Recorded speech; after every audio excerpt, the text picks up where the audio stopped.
नमो जनार्दनम। आज हम जानेंगे अंतरिक्ष की पहली राशि यानी कि मेष राशि के बारे में। मेष राशि जिसका प्रतीक चिन्ह है मेढ़ा यानी कि भेड़, जो बहुत मासूम सा जानवर है लेकिन उसके अंदर ऊर्जा बहुत पाई जाती है। कभी किसी पहाड़ी क्षेत्र में आप जाके देखें जहाँ पर मेढ़ और जो है भेड़ पाई जाती हैं, तो उनके अंदर शक्ति बहुत पाई जाती है और आने वाले कल से पूरी तरीके से बेखबर, लेकिन उनके अंदर ऊर्जा शक्ति का प्रवाह कई गुना बेहतर होता है।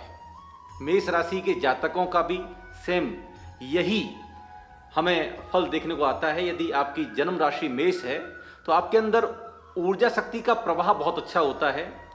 क्या करना है क्या नहीं करना है, जो मन में आया उसे करने के लिए तत्पर हो जाते हैं। लाभ हानि से बेखबर, क्या फायदेमंद है क्या नुकसान होगा, इससे कोई चिंता नहीं होती है। तो मेष राशि यानी कि जन्म कुंडली में चंद्रमा जिस राशि में है वह राशि आपकी जन्म राशि कही जाती है। तो यदि आपकी जन्म राशि मेष है और आपके जीवन में बार बार समस्याओं का सामना आपको करना पड़ रहा है, बार बार आपको दिक्कतें आ रही हैं, सफलता आपके पास नहीं आ पा रही है, आर्थिक संकट आपके जीवन में आ रहे हैं, आरोग्यता नहीं है, पेट से संबंधित बीमारियां आपको हो सकती हैं, गुप्त रोग आपको हो सकते हैं, रक्त विकार, मेष राशि का स्वामी है मंगल, तो मंगल की वजह से रक्त अशुद्धि, खून से संबंधित बीमारियां मेष राशि के जातकों को सबसे ज्यादा होती हैं। तो ऐसी बीमारियों से, जीवन में आने वाली समस्याओं से, आर्थिक संकटों से यदि आप मुक्ति पाना चाहते हैं तो मैं कहना चाहता हूं कि आप अपने इष्ट देव की आराधना करना प्रारंभ कीजिए। ज्योतिष शास्त्रों में, मंत्र विज्ञान में, ये जितने भी ऐसे ग्रंथ हैं जिनमें परामनोविज्ञान की चर्चा हुई है, उनमें प्रत्येक राशि के बारे में बताया गया है और उस राशि के जातक को यदि कोई दिक्कत आती है, कोई परेशानी आती है, तो वो अपने अपने इष्ट आराध्य से उसका समाधान मांगे, ऐसा प्रतिफल हमें पढ़ने में आता है। क्योंकि जैसे ही हमारे शरीर में कोई बीमारी होती है तो हम उसके विशेषज्ञ डॉक्टर के पास जाते हैं। मान लीजिए आपके शरीर में कोई बीमारी हुई, आपके शरीर में कोई हार्ट डिसीज है, कोई हृदय संबंधी बीमारी है, तो आप कहाँ जाएंगे? जो आपके नज़दीक में हार्ट का स्पेशलिस्ट होगा आप उसके पास जाएंगे, हृदय रोग विशेषज्ञ के पास जाएंगे। डायबिटीज है तो डायबिटीज के विशेषज्ञ के पास जाएंगे।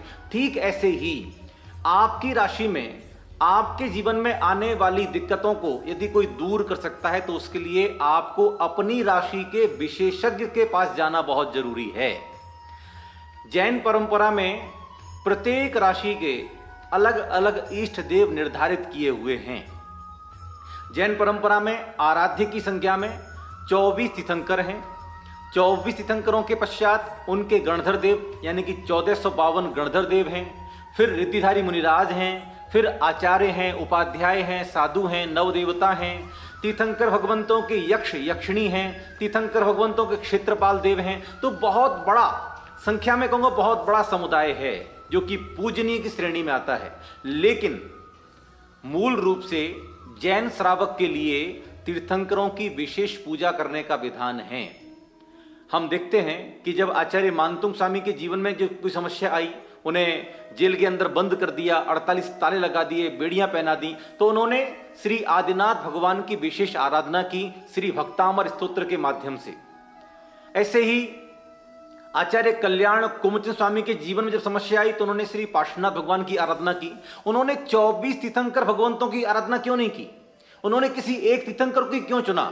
क्योंकि वे जानते थे कि हमारी राशि के, हमारे जन्म राशि के इष्ट देव कौन हैं और उनकी आराधना करने से ही हम इस समस्या से निजात पा सकते हैं, समाधान पा सकते हैं। वर्तमान में भी ग्रस्तों के जीवन में बहुत सारी समस्याएं आती हैं। तो सबसे पहले तो हमें ये जानना बहुत जरूरी है कि हमारा जन्म कुंडली के हिसाब से, हमारी जन्म कुंडली के हिसाब से हमारा राशि क्या है, हमारी राशि कौन सी है। चंद्रमा कुंडली के जिस ग्रह में बैठता है, चंद्रमा कुंडली में जिस राशि में जाके बैठता है, वह राशि आपकी जन्म राशि कही जाती है। तो जन्म राशि को जानने के पश्चात फिर आप ये निर्णय करेंगे कि हमारी राशि ये है तो हमारे इष्ट देव कौन हैं। सबसे पहली राशि है मेष। तो मेष राशि के जातकों के लिए इष्ट देव के रूप में श्री शांतिनाथ भगवान, श्री मल्लिनाथ भगवान और श्री नमीनाथ भगवान है। अगर आपकी राशि मेष राशि है और आपको यदि ये जानना है कि हमें किसकी विशेष आराधना करनी है किसी भी समस्या से मुक्ति पाने के लिए, तो हमें श्री शांतिनाथ भगवान, श्री मल्लिनाथ भगवान और श्री नमीनाथ भगवान की विशेष आराधना करनी चाहिए। अगर आप और विशेषता से जानना चाहते हैं तो बेहतर होगा कि आप हमसे व्यक्तिगत संपर्क करें।